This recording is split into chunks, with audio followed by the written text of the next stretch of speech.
તો તાપીના વ્યારામાં પણ ભારે વરસાદ વરસી રહ્યો છે। વ્યારાથી નાની ચીખલીને જોડતો રસ્તો પણ બંધ થઈ ગયો છે। આ કોઝવે ઉપર પાણી ફરી વળતા રસ્તો બંધ થઈ ગયો છે, ત્યારે હાલ નાની ચીખલી અને ચોરવાડનો સંપર્ક તૂટ્યો છે।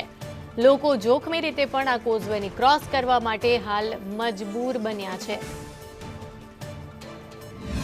વ્યારા અને નાની ચીખલીને જોડતો રસ્તો બંધ કરવામાં આવ્યો છે। અહીં આવેલા કોઝવે પર પાણી ભરાયા છે।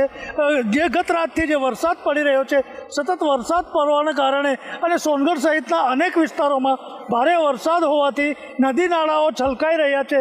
ત્યારે આપ જોઈ શકો છો, આ વ્યારાથી ચીખલી નાની ચીખલી જતો રસ્તો છે, એના પર વ્યારામાં આવેલો આ કોઝવે તે ઉભરાઈ રહ્યો છે। એના ઉપરથી પાણી પસાર થઈ રહ્યું છે।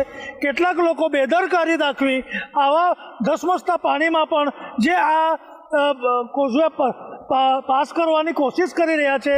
અમે એમને અપીલ કરી રહ્યા છીએ કે તમારી જાન જોખમમાં ન મૂકો।